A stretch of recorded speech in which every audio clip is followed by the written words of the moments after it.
아침 뉴스의 맥을 짚어드리는 시간 뉴스연구소. 오늘도 두 분의 연구위원 함께합니다. CBS 김광일 기자 그리고 김준일 시사평론가 어서 오십시오. 안녕하세요. 예, 첫 뉴스 어디로 갈까요? 윤석열 친구를 헌법재판관으로. 한덕수 대행. 오늘 한덕수 대행을 둘러싼 뉴스가 많아요. 잠시 후에 소개해드릴 이제 트럼프 대통령과의 첫 통화 소식도 있고, 그 전에 낮에는 이제 무슨 일이 있었냐 하면 한덕수 대통령 권한대행이 헌법재판관 후보자 대통령 몫의 2명을 지명한 거죠. 네, 어제 국무회의 직전에 서면 자료를 통해서 발표를 했는데요. 두 가지 내용이 골자였어요. 첫째, 마은혁 후보자. 드디어 국회가 선출했던 마은혁 후보자를 그동안 뭉개고 있다가 어제 임명을 했습니다. 그리고 두 번째, 문형배 이미선 재판관의 후임. 이게 사실 대통령이 지명할 차례인데 파면됐기 때문에 차기 대통령이 지명하겠지 하고 다들 관측을 하고 있었는데 권한대행이 어제 갑자기 발표를 했던 거예요. 두 사람입니다. 이완규 현 법제처장, 함상훈 부장판사. 였는데, 야, 이 와중에 이완규 처장을 발표를 하는 건 저는 어제 정말 깜짝 놀랐습니다. 윤석열 전 대통령의 측근으로 잘 알려진 인물이고요. 서울법대 79학번 연수원, 사법연수원 23기. 네. 아주 낯익은 이력이죠. 윤석열 전 대통령과 대학 동문, 연수원 동기. 40년 지기 친구라고 해요. 예, 예. 검사 시절에는 사실 두 사람이 그렇게 친하지 않았다고 하더라고요. 스타일이 좀 다르거든요. 이완규는 좀 치밀하고 진지한 이론가 쪽이에요. 특히 검경 수사권 조정했을 때 검찰 쪽에 어떤 천병 역할을 했었거든요. 그러다가 퇴임 이후에 윤석열 검찰총장이 추미애 법무장관한테 직무배제 당했을 때, 그리고 최은순 씨, 그 장모 사건 관련해서 이완규 변호사가 변호를 맡았었거든요. 네. 그러면서 주목이 됐었고 나중에 법제처장까지 올랐던 거고요. 최근에는 한덕수 총리나 최상목 부총리한테 마은혁 당장 임명 안 해도 된다라고 뒤로 조언했던 걸로 알려지고 있고, 제가 취재했을 때도 이 사람이 이렇게 조언한 정황들이 좀 확인을 할 수 있었거든요. 자, 이제 논란은 두 가지 측면으로 좀 볼 수 있을 것 같아요. 하나는 한덕수 권한대행, 즉 대통령 권한대행이 대통령 몫의 헌법재판관 후보자를 지명할 수 있는가, 권한의 문제, 또 형식의 문제가 하나 있을 거고, 하나는 이완규 후보자 자체의 문제, 즉 내용상의 문제가 있을 텐데 하나하나 짚어볼까요? 네, 첫 번째 형식의 문제. 60일짜리 권한대행이 6년 재판관을 임명하는 게 맞냐? 그러니까 선출직이 아닌 권한대행이기 때문에 대통령의 권한을 전면적으로 다쓸 수 없고 소극적으로 써야 한다는 어떤 헌법학계의 현상 유지설이 있거든요. 소극적으로 권한을 행사해야 한다. 네, 전권을 다 행사할 수는 없다. 라는 이제 이론이 있고, 예. 그래서 박근혜 전 대통령 파면됐을 때도 황교안 권한대행이 후임 헌법재판관을 지명 안 했었다. 그 전례도 없는 일이다라는 의견이 많고, 이 차원에서 민주당 이재명 대표도 어제 한덕수 총리 자기가 대통령 된 걸로 착각하고 있는 것 같다 이렇게 비판을 했었거든요. 그리고 그 차원에서 민주당에서 헌재의 권한쟁의 심판, 효력정지 가처분을 내는 방안을 검토하고 있습니다. 예, 예. 권한쟁의 심판은, 그러니까 국회가 원래 인사청문회를 안 열어도 되는데 한덕수 총리가 권한 밖의 일을 함에 따라서 우리가 인사청문회를 열어야 하는 상황이 됐다라는 논리로 지금 내세우고 있는데, 다만 이 부분은 청문 권한을 정말로 침해했는가라는 부분에 반론이 가능하고, 또 대통령이 청구 자격에 있는 거 아닌가라는 반론이 있기 때문에 각하 가능성도 일부 있어요. 그래서 권한쟁의 심판도 있지만 헌법 소원도 같이 내야 한다는 의견도 법조계에서 같이 나오고 있습니다. 자, 그런가 하면 이제 이완규 후보자 자체에 대한 이제 갑론을박인데요. 어떤 이야기들 나옵니까? 내란 공범 의혹이에요. 그러니까 이를테면 그 비상기업 전에 이완규 처장이 같이 상의했다거나 이런 정황이 아직 나와 있지는 않은데, 예. 삼청동 안가회동 4인방 중 한 명이거든요. 이건 그 계엄이 해제된 뒤에 열린 회동인 거죠? 맞아요. 직후에 삼청동 안가에서 박성재 법무장관, 이상민 당시 행안장관, 그리고 김주현 민정수석이 회동을 했었는데 네네. 그때 같이 있었거든요. 그리고 이 이완규 법제처장은 그 직후에 휴대전화를 교체했어요. 증거인멸 논란까지 있습니다. 그래서 국회에서 내가 불필요한 오해 하고 싶지 않아서 교체했다 이런 답변을 하기도 했었는데, 네. 이 문제로 경찰 수사까지 받고 있는 사람이기 때문에 내란 세력의 헌법재판소 장악 시도 아니냐 이런 비판이 나오고 있는 겁니다. 또 하나가 사실 헌법재판관 임명 규정에 대선 후보자한테 자문이나 고문 역할을 한 날로부터 3년이 넘어야지 재판관을 할 수 있다 이런 규정이 있거든요. 대선 후보자한테 자문 혹은 고문 역할 한 날로부터 3년은 지나야 한다? 네. 그런데 이 아. 사람이 윤석열 대통령 이제 캠프 때 그런 자문했던 경력이 있었기 때문에 이게 3년 안 넘는 거 아니야? 그리고 만약에 아슬아슬하게 넘었다고 하더라도 어떤 그 이해 충돌이나 이런 문제가 있는 거 아니냐 하는 비판이 같이 있어요. 요건 아직 정확하게 계산은 안 됐어요? 네, 그 음. 구체적인 발표는 안 나왔고요. 네. 이런 논란이 있지만 헌법재판관은 국회가 임명을 동의하지 않아도 대통령이 지명이 가능하거든요. 네. 아, 이제 앞으로 그 절차, 그러니까 법적인 절차, 그러니까 사법적인 절차, 아까 말씀드렸던 헌법 소원이나 권한쟁의 심판 이런 부분들을 좀 주목해 봐야 될 것 같고, 그러면 정말 한덕수 총리가 왜 했냐 이 부분도 하나 따져봐야 될 그러니까 제가 텐데. 가장 궁금한 게 그 부분인데요. 윤석열 전 대통령의 친한 친구였다는 사실만으로도 이런 논란이 벌어질 거라는 걸 예상하지 못했을 리가 없는데도 이완규 후보자를 지명한 이유가 있을 것 아주 같아요. 무리한 일을 왜 했느냐. 여권에서 나오는 얘기는 기울어진 운동장을 좀 해소해 보려고 했던 것 아니냐. 그러니까 헌법재판소에 보수적인 사람을 최대한 집어넣어야 되지 않느냐 하는 게 여권 내부에 그런 위기감이 있다. 이를테면 최상목 부총리 탄핵소추안이 다시 올라올 가능성, 그리고 나중에는 국민의힘 위헌정당 해산 심판이 올라올 가능성도 있는데 그런 차원에서 보수 쪽에선 대비할 뭐 이유가 있다. 뭐 이런 얘기들도 같이 하고 있습니다. 자, 김준일 평론가, 예. 이 문제 어떤 부분 주목하셨어요? 뭐 헌법학 교과서를 읽어드릴게요. 예컨대 헌법재판소장과 헌법재판관, 대법원장과 대법관 등의 임명과 같이 사법권의 구성에 관한 권한은 권한대행의 권한범위 바뀌라고 보아야 한다. 물론 모든 교과서를 제가 읽은 건 아니지만 이게 다수설이거든요. 그러니까.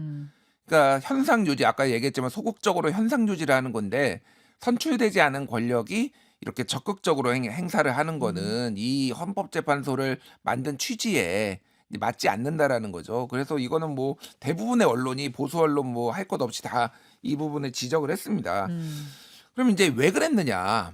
왜 그랬느냐? 뭐 이제 여러 가지 얘기가 나오는데 일단은 다른 사람도 아니고 이완규 법제처장, 네. 대통령의 40년 친구.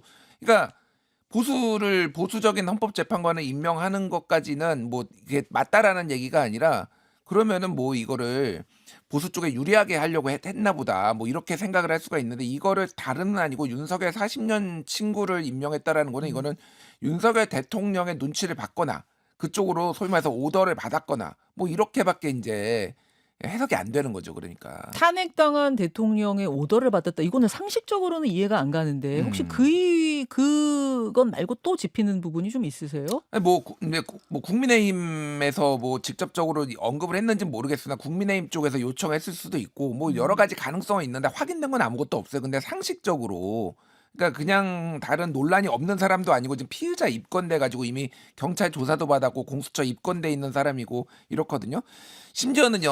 헌법재판관이 되는데 헌법재판관이 임기가 보장이 돼요. 6년이. 예. 그런데 안 되는 경우가 있습니다. 첫 번째 탄핵되거나 두 번째 금고 이상의 형을 받거나 금고 이상의 형을 받을 수도 있는 거예요. 다른 무엇보다도 헌법재판소라는 데는 우리나라의 최고의 어떤 법을 해석하는 사법기관이잖아요. 그렇죠. 그러니까 이 헌법재판관들이 흠결이 없어야 되고 사법적으로 소위 말해서 클린해야 돼, 깨끗해야 돼요. 그런데 당장 왔다 갔다 헌법재판 후보자든 아니면 임명이 됐든 계속 수사받으러 다니면은 이게 권위가 쓰겠습니까?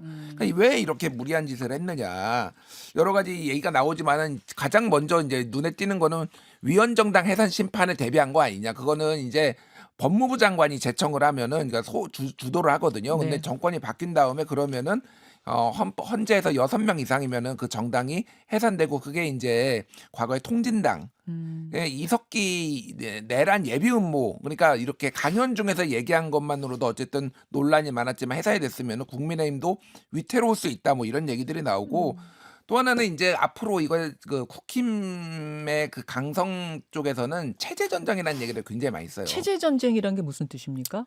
그러니까 소위 말해서 종북 주사파와 싸워서 우리나라의 대한민국의 정체성을 지켜야 된다. 보수는 이런 얘기거든요.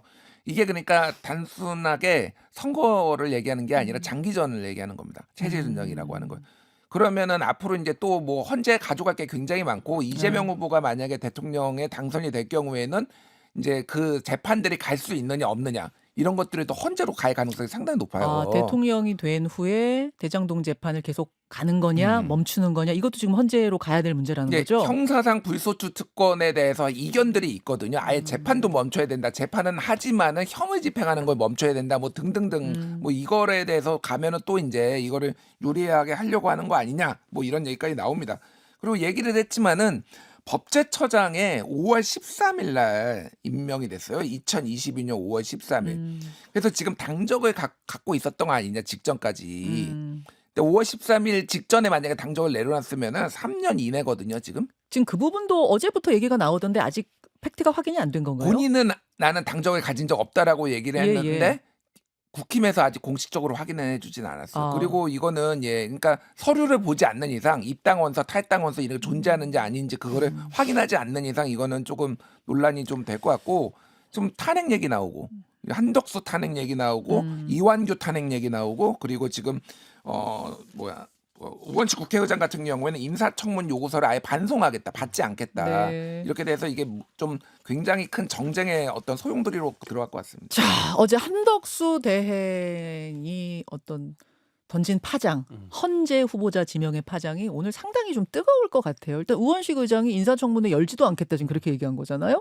하지만 인사청문회를 열지 않아도 20일 지나면 그냥 또 임명을 할 수 있는 거고 뭐 이런 상황이어서 정확하게는 20일 후에 예. 대통령이 다시 요구를 하고 그러면 예. 그 뒤에 10일, 그러니까 그렇죠? 정확하게는 30일 뒤에. 30일이네요. 예, 예. 30일. 그래서 상당히 좀 뜨거운 어떤 정쟁 속으로 빠져들 것 같은 이런 느낌. 그리고 이게 대선 이슈에서는 사실 또 국민의힘이 마이너스거든요. 다시 내란 이슈가 다시 소환될 수밖에 없기 때문에 그 차원에서 국민의힘에서는 야 이것도 또 프레임 돌아가는 거 아니야 하는 걱정. 민주당에서는 최근에 이재명 대표가 우원식 의장과 개헌 논란으로 사실 좀 여러 가지 좀 논란들이 있었잖아요. 아쉬운 점들이 있었잖아요. 아 윤석열이 또 도와주네. 또 도와준다. 네, 그런 어떤 선거 구도의 차원에서도 해석되는 부분들도 어허. 같이 있습니다. 한덕수 대행 탄핵 그럼 또 추진하나요? 탄핵하자라는 의견이 민주당 의원들 사이에서는 되게 많이 다시 나오고 있는데 예. 아직 지도부에서 거기까지 이제 판단을 내리진 않고 있습니다. 이렇게 복잡하게 얽혀 있습니다. 예, 대선 국면에 또 이런 일이 벌어져서 이게 대선엔 어떤 영향을 끼칠 것인가 이 부분도 지켜봐야 될 문제고요. 이런 와중에 한덕수 대행 어젯밤 9시 2분에 트럼프 대통령과 트럼프 취임 후 첫 통화에 성공했습니다. 네, 한미가 정상 차원에서 소통한 게 5개월 만이고요. 말씀하신 것처럼 트럼프 2기 행정부 출범 이후에 첫 대화였습니다. 30분 정도 통화를 했는데 일단 우리 정부가 발표한 건 한미 동맹 강화, 무역 균형 등 경제 협력, 북핵 문제 등에 대해서 논의했다 이렇게 발표를 했고요. 네. 트럼프 대통령도 무슨 얘기했는지 밝혔어요. SNS 통해서 한국의 흑자, 관세, 조선, 미국산 LNG 구매, 알래스카 파이프라인 합작 투자, 한국에 제공하는 대규모 군사보호 문제, 요거는 방위비 얘기겠죠. 그렇죠. 이런 거에 대해서 논의했다라고 밝혔습니다. 자기 SNS에다가 네, 되게 우리 입장에선 부담스러운 조건 하나하나를 트럼프 대통령이 나열했다라고 보실 수 있을 것 같고요. 우리 정부의 어떤 방향성은 어제 한덕수 권한대행이 CNN 인터뷰에서 했던 것들 보면 조금 파악을 할 수가 무슨 있겠는데요. 얘기했습니까? 진행자가 한국이 중국, 일본과 연합해서 미국 관세에 맞설 가능성이 있냐 이렇게 질문을 했는데 우리는 그런 길을 가지는 않을 겁니다. 그런 종류의 반격이 상황을 극적으로 개선할 거라고 생각하지는 않습니다. 한중일 특히 한국에 실제로 이익이 될 거라고 생각하지 않습니다라고 답을 했거든요. 아주 공격적으로 막 이렇게 지금 중국이 하고 있는 것처럼 공격적으로 하지는 않을 거다를 암시하는 발언이었다고 볼 수가 있을 것 같아요. 네. 이런 가운데 오늘 새벽에 속보가 하나 들어왔습니다. 백악관이 현지 시간 9일 0시 01분부터 중국에 104% 관세를 발효한다. 이게 어떻게 해서 104%가 됐는지는 어제 제가 설명드렸죠. 예, 애초에 25%에다가 34% 상호 관세를 물기로 했고 거기에다가 보복 관세를 50%를 더 추가하겠다 했더니 104%. 그럼 이제 중국이 미국에다가 1,000원짜리 물건 뭘 하나를 팔잖아요. 그럼 미국 현지에서는 2,040원? 그렇죠? 2,040원의 가격표가 붙는 셈이에요. 그러니까 2,040원이라는 게 중국이랑은 교역 안 하겠다라는 그렇죠. 선언이잖아요, 사실상. 예. 그런 방침들을 그런 절차를 하나하나 진행을 하고 있는 거고요. 반면에 중국 외에 우리한테 회담을 요구한 다른 나라들이랑은 즉시 협상을 시작하겠다라는 일종의 분리 대응하겠다는 말도 어제 같이 남겼습니다. 미국하고 중국하고는 세게 붙는 분위기예요. 그렇죠. 우리는 어떻게 좀 패키지 딜도 하고 이렇게 협상을 해보려고 하고 일본도 미국하고 뭘 좀 해보려고 하는데 중국은 그냥 우리도 똑같이 물리겠다. 완전 전면전으로 가는 거라 이게 결국 우리한테는 또 어떤 영향을 미칠까. 우리는 이 상황에서 어떤 스탠스를 취해야 하는가. 또 어려운 숙제 앞에 놓였습니다. 그러니까 미국의 경제학자들 뭐 언론들은 트럼프가 미쳤어요. 뭐 거의 이런 네. 분위기예요. 뭐 어제도 이제 인터뷰도 하셨지만은 이게 지금 예를 들면 이런 겁니다. 중국에 애플 공장이 있거든요. 네. 그리고 테슬라 공장이 있어요. 네. 그럼 여기에 이제 가격 2배 뛰어서 이제 할 수 있느냐. 그렇게까지 못하면은 이들 기업들의 핵심 이익이 그러니까 순이익이 상당히 제한될 수밖에 없는 거죠. 그러니까 여러모로 이제 복잡한 문제들인데 그러니까 지금 트럼프가 이제 SNS에 올린 얘기가 굉장히 눈에 띄더라고요. 이제 한덕수 대행하고 통화했다라고 얘기하면서 원스톱 쇼핑 얘기를 해요. 네. 원스톱 쇼핑이 아름답고 효율적인 과정이다. 얘기를 하면서 거대하고 지속 불가능한 한국의 대미 무역 흑자, 관세, 조선, 미국산 LNG 대량 구매, 알래스카 가스관 합작 사업 그리고 한국에 제공하는 대규모 군사적 보호에 대한 비용 지불을 논의했다라고 하니까 이거를 한 테이블에다 올리려고 하는 거고 네. 트럼프 입장에서는 지금 뭐 핸즈오프 얘기 나오면서 진짜 약간 정치적으로 국내에서는 공경에 있잖아요. 네. 성과를 보여주는 건데 그게 누군가가 머리를 조공 바치듯이 머리를 조아리면서 이렇게 우리가 이런 것 좀 할 테니까 제발 봐주세요. 그러면 트럼프는 거봐라. 이거 근데 종이 흔들면서 야 거봐라 내가 맞잖아. 이거를 지금 원하는 거 이 그림을. 그러면은 그거를 만족시켜 주면서도 우리가 최대한 손해를 안 보는 게 이제 어떤 거냐. 지금 정인교 산업통상 교섭 본부장이 지금 예. 나갔거든요. 미국 갔어요. 네, 미국 가서 지금 장기간 걸릴 것 같다 이거 이렇게 얘기를 해요. 그래서 이게 지금 한덕수 권한대행 체제 때 이거를 끝낼 수 있느냐. 그래서 차기 정부가 해야 되는 거 아니냐 뭐 이런 얘기가 나오는데 어쨌든 협상은 시작됐다 이렇게 보면 될 것 같고 미국 무역대표부 제이미슨 그리어 대표 같은 경우에는 무역 적자 해소가 안 되면은 상호 관세 없애지 않는다라고 못을 박았어요 다시. 그럼 우리가 지금 미국 대미 작년에 무역 그 흑자가 지금 미국 기준으로 9위거든요. 네. 8위가 이제 일본이고. 그럼 이거를 이제 어떻게 해소를 해야 되느냐. 뭐 여러 가지 이제 논쟁 점들이 좀 있을 것 같아요. 그 트럼프 일기 때, 그러니까 지난번에 트럼프가 대통령 할 때 한미 FTA 협상에 나섰던 분이 유명희 당시 통상교섭본부장, 유명희 전 통상교섭본부장을 제가 얼마 전에 인터뷰했거든요. 근데 유명희 본부장이 트럼프 스타일을 잘 알더라고요. 이렇게 얘기하더라고요. 원스톱 쇼핑 지금 얘기하셨는데 패키지를 좋아한대요. 원 패키지. 그러니까 이 사람이 사업가 아닙니까? 비즈니스맨, 장사하던 분. 그래서 뭔가 하나하나를 얘기하는 게 아니라 이만큼 이 얘기 저 얘기 이 사건 저 사건 다 싸가지고 와서 한 보따리로 퉁치는 거. 한 보따리로 협상하는 걸 좋아해서 우리가 그걸 잘 활용해야 된다. 자, 요걸 내줄 테니 이건 우리 좀 다오. 이런 식의 전략을 잘 짜서 해야 된다라는 조언을 했어요. 바로 어제 트럼프가 그 얘기했던 원스톱 쇼핑 같은 얘기예요. 예, 원 패키지 딜을 잘해야 한다. 우리에게 유리하게 이끌어야 한다. 굉장히 고도의 전략이 필요할 것 같습니다. 그러려면 우리 외교 정책의 일관성이 필요할 텐데 지금 한국에서 벌어지고 있는 뭐 체제 전쟁 혹은 아주 거친 사실 싸움들이 걱정되기는 합니다. 그렇죠. 예. 자, 어제 첫 통화가 이루어졌다는 소식 전하면서 그다음 이슈 넘어가죠. 6월 3일 장미 대선. 예, 6월 3일로 확정됐습니다. 이날이 화요일이에요. 네, 네. 6월 3일 화요일로 그동안 뭐 많이 유력하게 꼽혔었는데 어제 국무회의에서 한덕수 권한대행이 확정을 했고요. 사전 투표일이 5월 29에서 30일, 그러니까 목요일 금요일 날 사전 투표가 이루어지게 됩니다. 그리고 그 6월 3일 임시 공휴일까지 지정이 됐어요. 대선 예비 후보자 등록은 이미 시작된 상태였거든요. 네. 파면과 동시에 어제 첫 번째 후보자 등록이 있었습니다. 개혁신당의 이준석 후보. 사실은 개혁신당에서는 탄핵 선고 이전부터 본선 후보를 낙점해놓고 이제 기다리고 있는 상태였고요. 네. 지금 그 다음으로 갔던 이슈는 국민의힘 후보 낼 것인가. 그러니까 민주당에서 계속 압박하고 있거든요. 귀책 사유 있는 정당이 어떻게 후보 낼 수 있냐. 국민의힘에서는 현실적인 이유를 들어서 일축하고 있고 다만 윤석열 대통령 파면 직후에 있었던 의원총회에서 신성범 의원이 우리 당에서 공천하기보다는 보수 진영 원탁회의 같은 데서 해야 되는 거 아니냐라고 얘기를 했었다가 알아보니까 나중에 좀 과한 표현이었다라고 하면서 물러섰다고 해요. 그래서 국민의힘에서는 뭐 후보 내지 말자 이런 논의는 현재로서는 없는 상태입니다. 자, 어제 김문수 장관 여론조사에서 여권 후보 중에 좀 앞서가는 모양새를 보이고 있는 김문수 장관이 출사표 던졌죠? 장관직에서 사표를 냈고요. 대선 출마 의사를 직접적으로 공개적으로 밝혔습니다. 네. 그리고 어제 인터뷰했었던 안철수 의원 광화문광장에서 출마 선언했고요. 네. 한동훈 전 대표 내일 출마 선언하겠다 이렇게 공지를 했어요. 내일. 오세훈 서울시장도 이번 주 중에 결단이 있을 거다라고 얘기를 하고 있고 예. 홍준표 대구시장은 다음 주 월요일 날 출마 선언을 한다고 합니다. 그리고 국민의힘은 오늘 경선 일정도 확정한다고요? 네, 확정할 가능성이 커 보여요.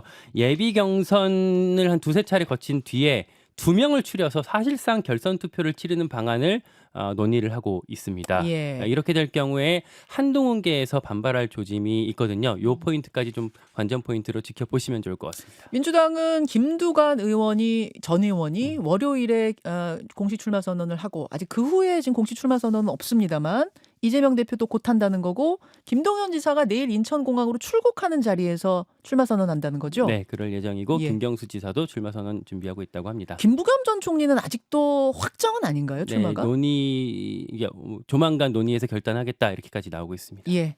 잠시 후에 김두관 전 의원은 저희가 인터뷰로 직접 만나보기로 하고 김준일 평론가 혹시 덧붙이실 논평 있습니까? 예, 한덕수 차출론이 계속 나오고 있는데 뭐 한덕수 총리는 지금 부인하고 있거든요. 디귿자도 대선에 디귿자도 꺼내지 마라. 근데 어제 지금 갑자기 중요한 게 헌법재판관 임명, 네. 그리고 대선 일자 지정, 그리고 통상 이제 트럼프와 통상 협상 시작. 그러니까 탄핵하려면 탄핵해봐. 약간 이런 배짱을 지금 튕기는 거 아닌가. 민주당 쪽에서는 좀 그렇게 보고 있어요. 예. 여기까지 두 분 수고하셨습니다. 고맙습니다. 감사합니다. 김현정의 뉴스쇼는 시청자 여러분의 참여를 기다립니다. 구독과 좋아요, 댓글 잊지 않으셨죠? 알림 설정을 해두시면 평일 아침 7시 10분 실시간 라이브도 참여하실 수 있습니다.